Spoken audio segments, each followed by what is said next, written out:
We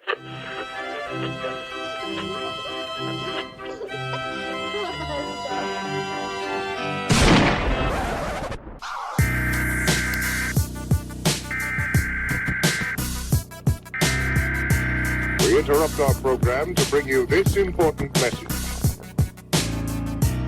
You're listening to Carousel Sniper Victim, a Dead Glass Design production, with your host, Shaun Jeffery.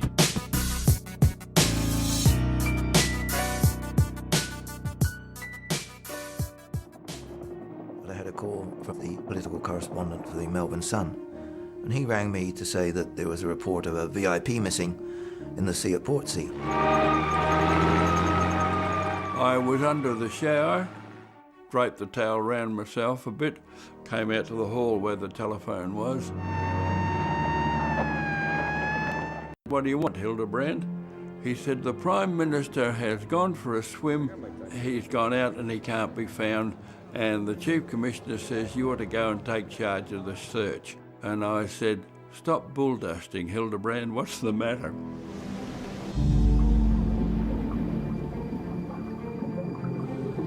The water was so murky, so turbulent, the undertow was so great, they couldn't see anything, they couldn't get anywhere. Suddenly, it was like a war zone. It was jammed with people and aircraft and boats and everything.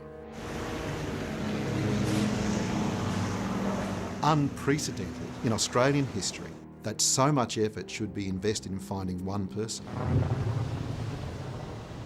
Looking at the state of the water, it was pretty turbulent, and I was a bit surprised somebody would go swimming in that condition. Lots of the people down on the beaches along Port Phillip Bay heard that Mrs. Holt was heading down to Portsea, and they'd come out and stood on the side of the road, stood sort of heads bowed, quietly, just standing there, wanting to pay their respects to Mrs. Holt.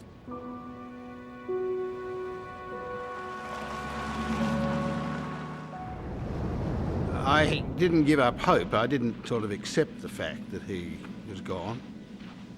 We hoped that he'd turn up on a beach 4 miles down, washed away somewhere or something.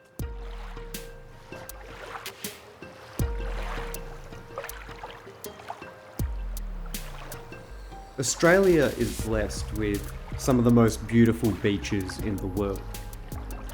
However, beaches aren't really any good unless you have the weather to enjoy them. Luckily, we have both weather and beautiful beaches in abundance down under.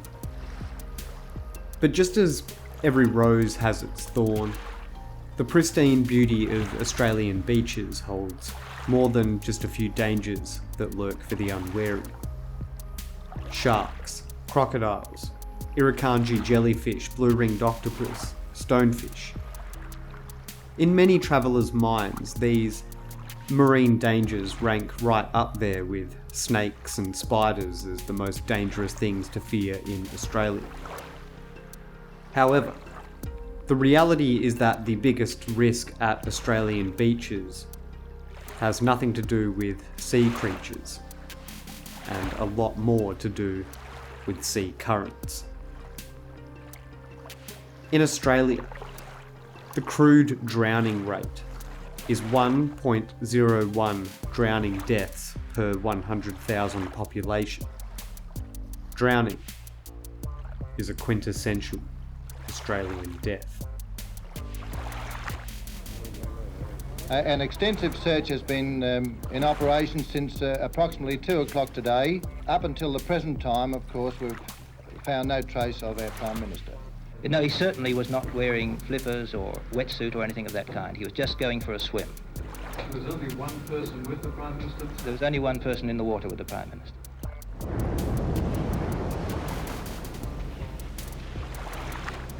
My thoughts about somebody finding a person alive after that time were pretty slim. I thought, well, there's a chance, but it's negligible, unless he's been cast up on the shore somewhere. We were now looking for a corpse.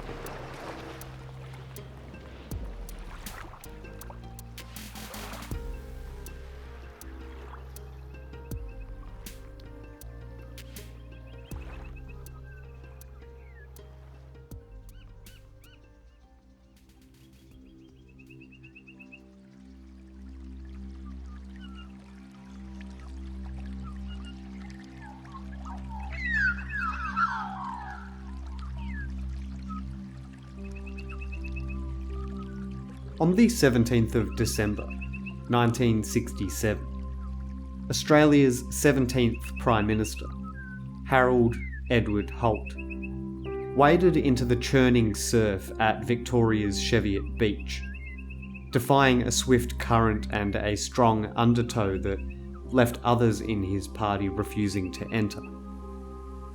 Within minutes, Holt was swept up and out, quote, like a leaf, so quick, so fine. For the thousands lining the Mornington Peninsula beaches in the early summer heat that Sunday afternoon, the day would be remembered for its surreal mix of the everyday and the remarkable. Images of heat, sand and sea played out to a backdrop of low-flying helicopters, making their way toward the treacherous point where the bay met the ocean, to search for the missing Prime Minister.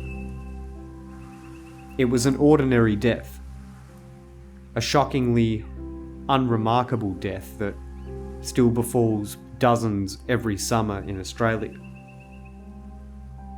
However, the fact that it happened to a Prime Minister, swimming alone in dangerous conditions without bodyguards and any sort of safety measures, made this death extraordinary.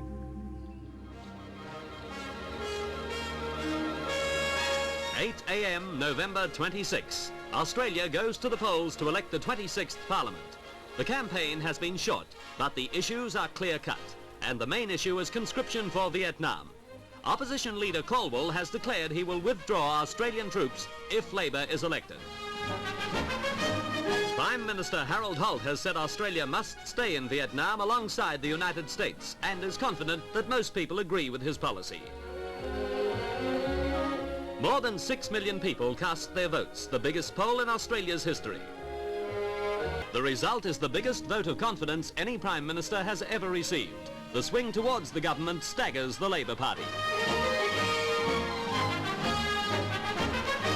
In the tally room, as the votes go up, Labor member after Labor member fights for his political existence. The government wins at least 6 seats and could win another half dozen. The government's majority is a record, and newspapers have no hesitation in calling it a landslide victory.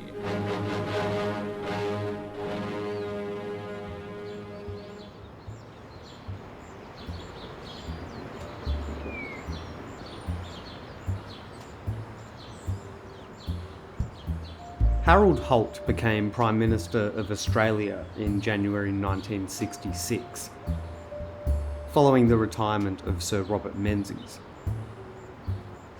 He was a career politician, entering Parliament at the age of 27 and becoming a government minister at the age of 30. As with Menzies, Holt refused a security detail upon taking office, considering it unnecessary and potentially alienating to the general public.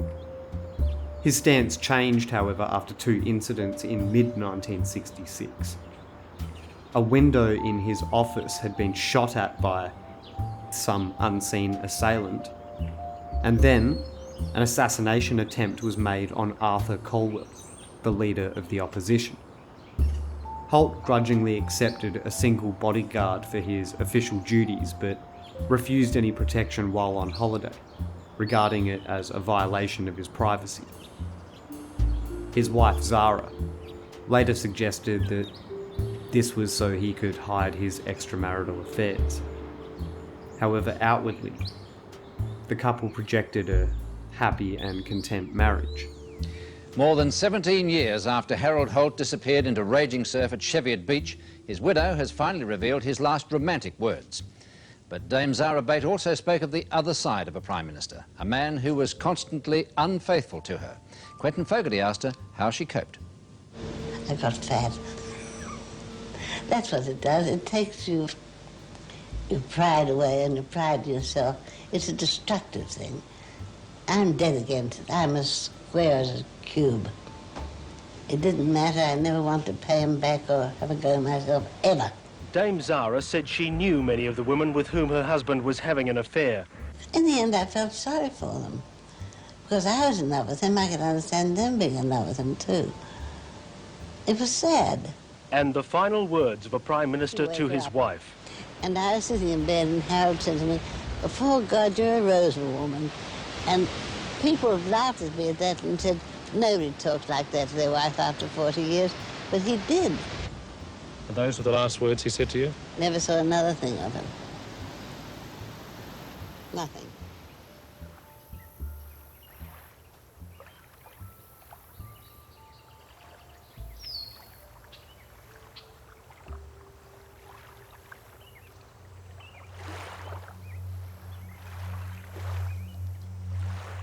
Holt was a keen outdoorsman and had beach houses at Portsea, Victoria and Bingle Bay, Queensland.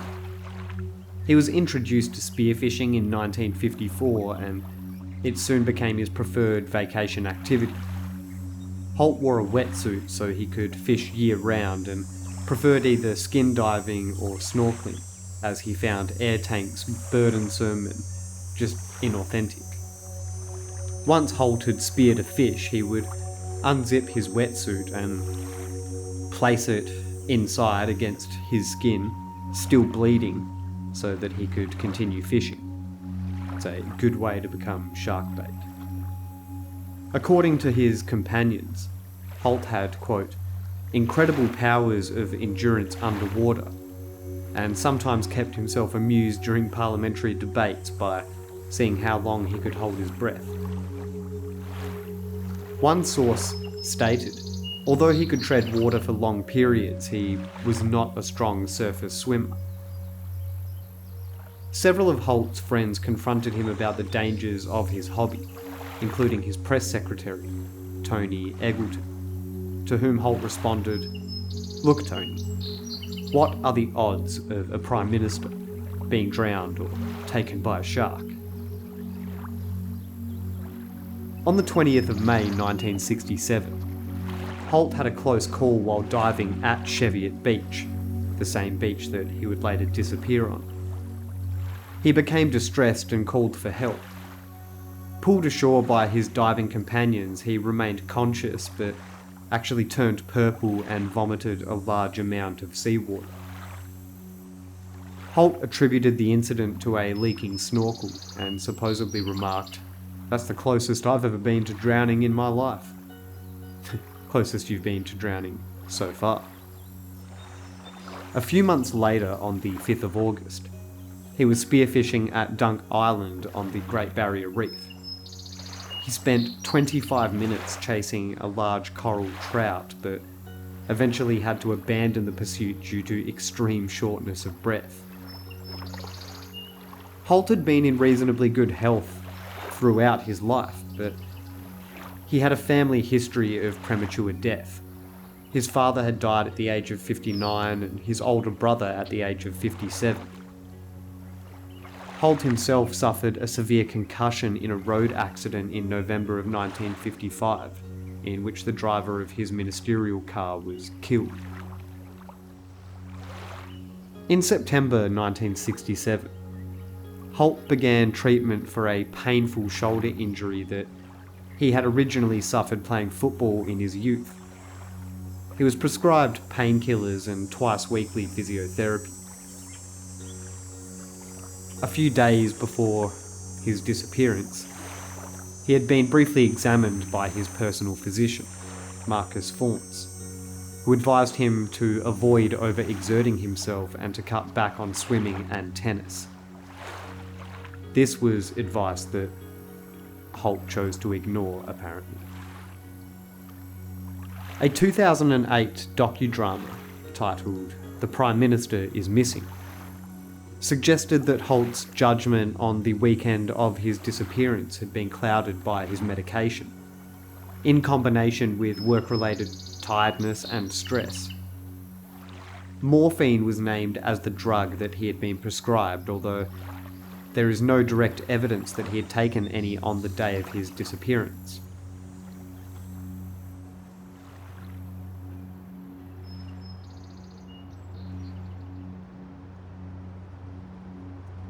Holt's final cabinet meeting of 1967 began late on Thursday the 14th of December and ended early the following morning. He returned to the lodge for a few hours' sleep, and then returned to his Parliament House office at 8:30 a.m. to finalise a press release. At 11 a.m, Holt left Parliament House and was driven to RAAF base Fairbairn, where he boarded a military jet to Melbourne. His wife Zara stayed in Canberra to finalise preparations for the annual Christmas party. On arriving in Melbourne, Holt and his personal secretary, Patricia de Lacy, were driven to his constituency office. After dictating a few letters, he went on to his home at St George's Road, Toorak. There, he informed his housekeeper, Edith Tiny Lawless, that he would be spending the weekend at his beach house. Holt drove down to Portsea in his red Pontiac. He stopped in Sorrento on the way, where he ran into his neighbour, Marjorie Gillespie, and received an invitation to evening drinks. He spent about an hour with Gillespie and her husband Winton, and then had dinner with Lawless, who had driven down separately with Holt's clothes and provisions for the weekend.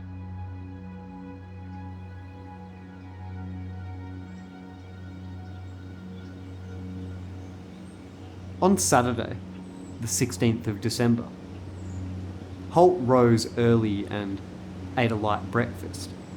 He did some gardening and made phone calls to Eggleton and his stepson Nicholas, inviting the latter down to Portsea. Holt played tennis in the afternoon and then spent some time with Nicholas and his family. In the evening, he attended a neighbour's cocktail party for about an hour, and then returned home to host a dinner party with about a dozen guests. Holt again rose early on Sunday the 17th of December. He ate breakfast and telephoned his wife Zara. He then drove to the local general store around mid-morning, where he bought insect repellent, peanuts, and the weekend newspapers. One of the headlines in The Australian was, "PM advised to swim less." This article detailed the latest advice from Holt's doctor. However, it's unclear if Holt bought or read that particular paper.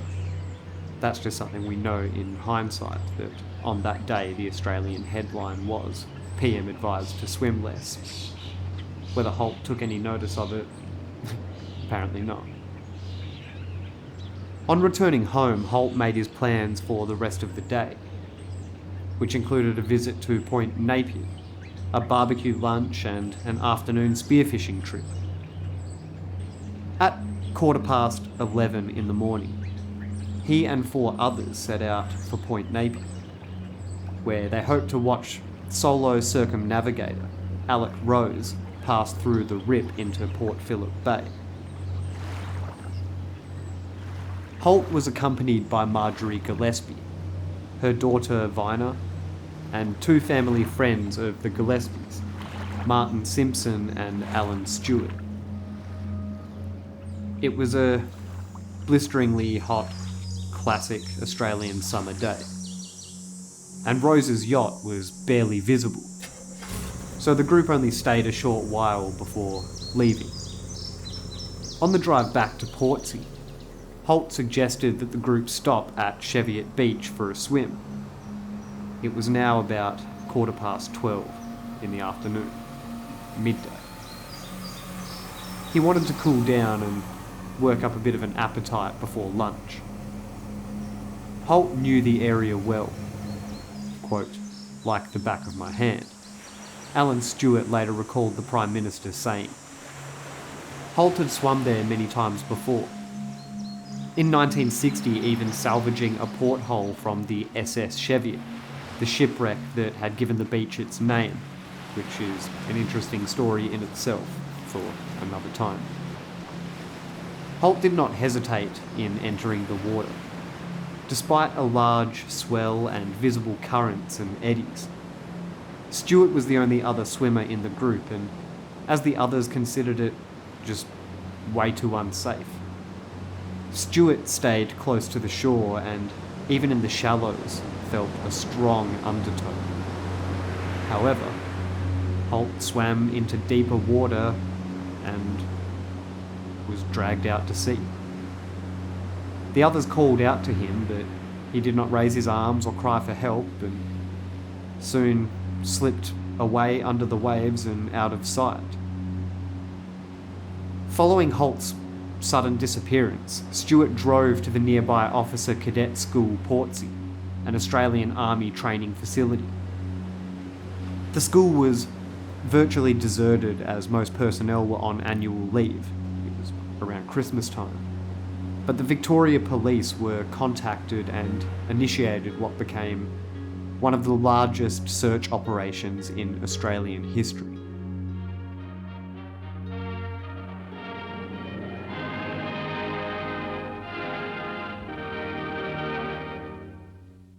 It is feared that the Prime Minister has drowned.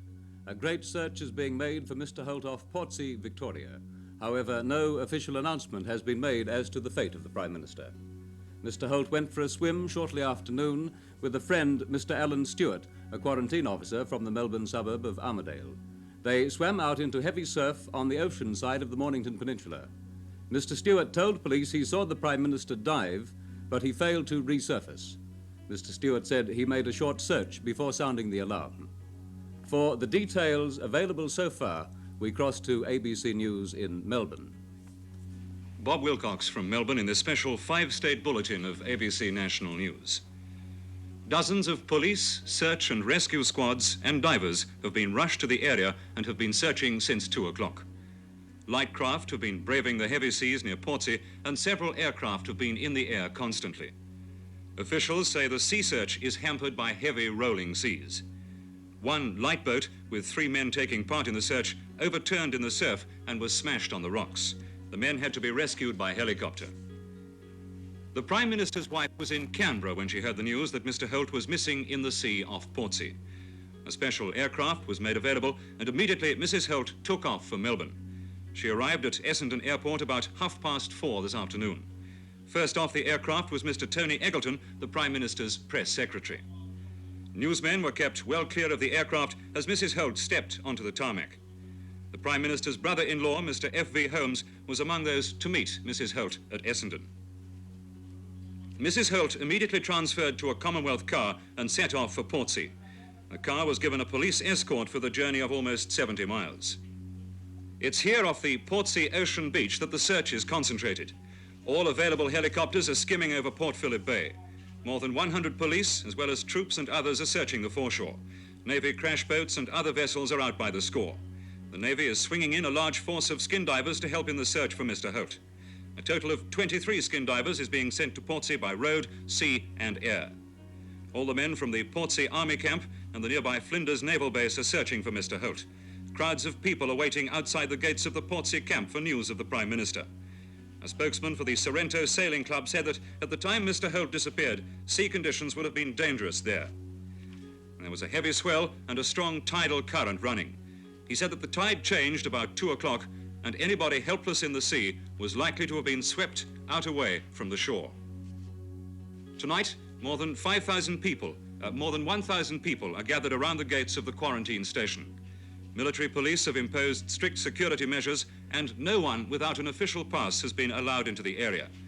An ABC reporter at the scene says it's believed that Mr. Holt intended going skin diving later this afternoon following his midday swim. It would have been low tide, ideal for spearfishing, about an hour ago, Eastern Time. The Prime Minister, who is aged 59, has been undergoing treatment for a muscular soreness in his back. This appeared first during recent Senate election campaigns, but he was too busy at the time to undergo treatment. He began the treatment soon after the election. The ABC's political correspondent in Canberra says the situation of Mr. Holt's disappearance is regarded officially in the national capital as serious. The Deputy Prime Minister, Mr. McEwen, is flying to Canberra and he's due there about now, Eastern Time. A White House official said the President was most upset because there was no leader in the world for whom he had more respect and affection than Mr. Holt. It was near midnight, Washington time, when news agency reports were first received there. One of the president's advisors went to the private quarters to inform Mr. Johnson. He was immediately in touch with the American embassy in Canberra, asking to be notified urgently on any developments. Mr. Johnson was looking forward to seeing Mr. Holt at the summit meeting of Pacific leaders, probably in March. In Washington, where Secret Service men keep the president under strict surveillance, there was surprise that a prime minister could be allowed to swim without being closely watched. In New Zealand, radio stations broke into their programs to announce the news of Mr. Holt's disappearance. Reports were also flashed onto television screens throughout the country. The New Zealand Prime Minister, Mr. Keith Holyoake, was informed of Mr. Holt's disappearance immediately news reports reached Wellington. And that's the story from Melbourne. More details as they come to hand. We repeat that it is feared that the Prime Minister has drowned. A great search is being made for Mr. Holt off Portsea, Victoria. However, no official announcement has yet been made as to the fate of Mr. Holt. However, as soon as any official news of the fate of the Prime Minister becomes available, we shall interrupt our programs to bring it to you.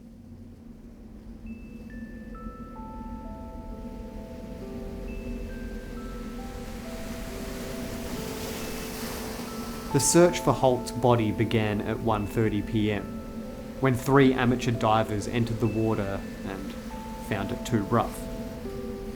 They were soon joined by helicopters, watercraft, police divers, and 2 naval diving teams. However, little progress was made due to the rough conditions and limited equipment available. By the end of the day, there were more than 190 personnel involved, with operations based out of the Officer Cadet School. This number would eventually increase to more than 340 search personnel. The search resumed just before 5 a.m. on the 18th of December, despite strong winds, heavy seas, and occasional rain. Working in shifts, 50 divers focused on the rock pools and ledges near where Holt had last been sighted. They were forced to free dive to minimise injury as they were continuously being driven against the nearby cliff face. Due to a change in the tide, the search was suspended at 8 a.m. and did not resume until mid-afternoon. On that same afternoon of December the 18th, another piece of the puzzle suddenly came into play. Marjorie Gillespie, reporters were told, the woman with Holt, had witnessed the incident and had agreed to be interviewed on Cheviot Beach. Composed, with a neat bouffant and cat-eye sunglasses, Gillespie recounted the flat, swirling mess of water where Holt was believed to have met his demise. Instead of just having a play and getting out, Holt was really enjoying having a swim, she told journalists. I don't think he realised, perhaps, that as he was swimming, he was being taken further out. He never seemed to be in distress. He never called out or raised a hand. It was only when her companion, Alan Stewart, asked, "Does he usually swim this long?" that Marjorie realised something was quite wrong. "This is when I was saying, 'Come back, come back.' I was yelling. I knew he couldn't hear me. At that stage, it seemed like he was trying to come back, and then the water seemed to boil into a colossal wave where he was, and he couldn't come back. It didn't go on for long because this colossal boiling mess of water came, and then there was nothing. There was nothing anyone could have done."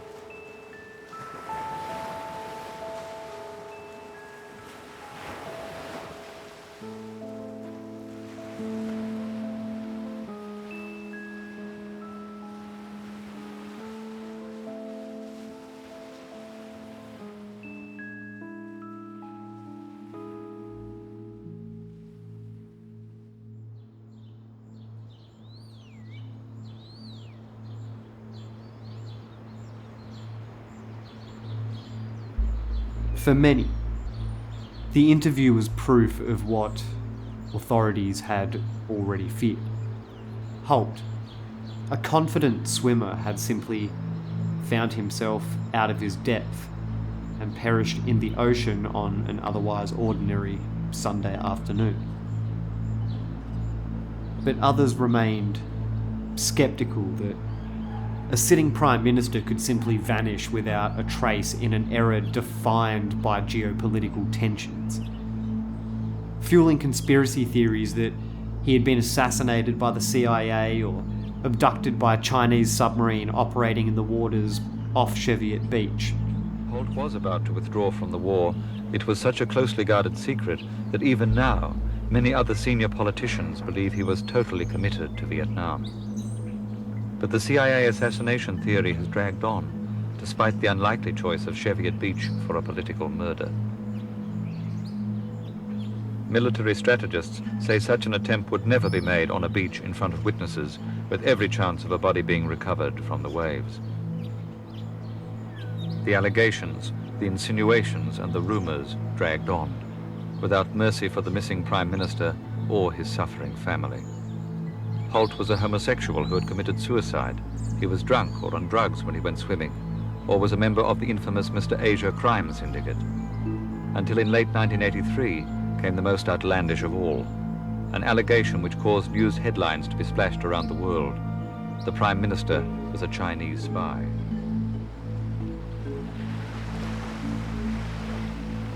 The following day's operations were again hampered by weather. Details were scarce, but the prognosis was pretty dire. Quote, "It is feared the Prime Minister has drowned." Television sets echoed into living rooms across the country. Conditions did improve on Wednesday, the 20th of December, but by the following day, most personnel were being withdrawn. Lieutenant Commander Phil Hawke, who led the HMAS Lonsdale diving team, would later state that, quote, "Any chance of finding the Prime Minister was lost by that Sunday night." Rumours of Holt's disappearance reached the media just over an hour after it occurred, and the first conclusive report was made at about 1:45 p.m. on Melbourne radio station 3DB. Fortunately, Zara Holt was told of her husband's disappearance by Peter Bailey, one of his secretaries. She was spared the harshness of just hearing it on the radio.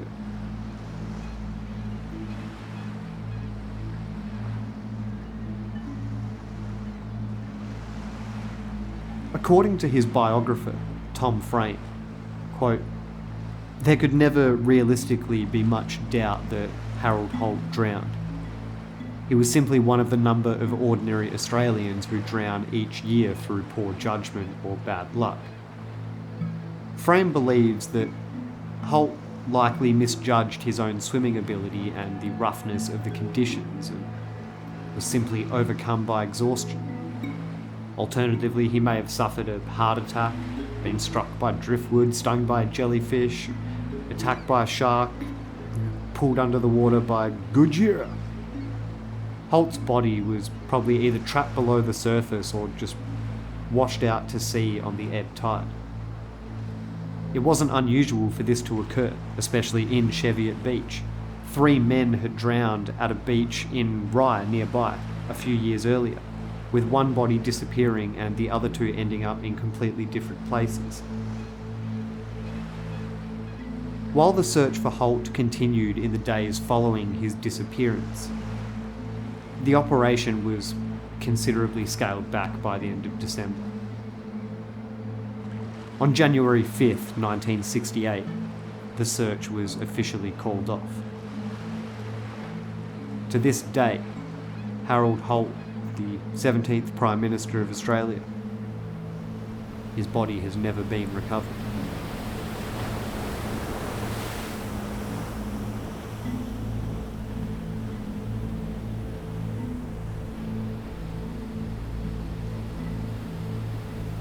On the 40th anniversary of Holt's disappearance, Eggleton was interviewed on the ABC, stating, quote, "Basically, I think that people just find it very hard to accept that a Prime Minister can go for a swim on a Sunday afternoon, like anyone else, and end up misjudging the situation and drowning. But that's what happened." End quote. And having almost drowned in the indifferent, watery embrace of the ocean myself, I tend to believe that this is exactly what happened. The ocean does not care, in the slightest, who you are, Prime Minister or not.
Now the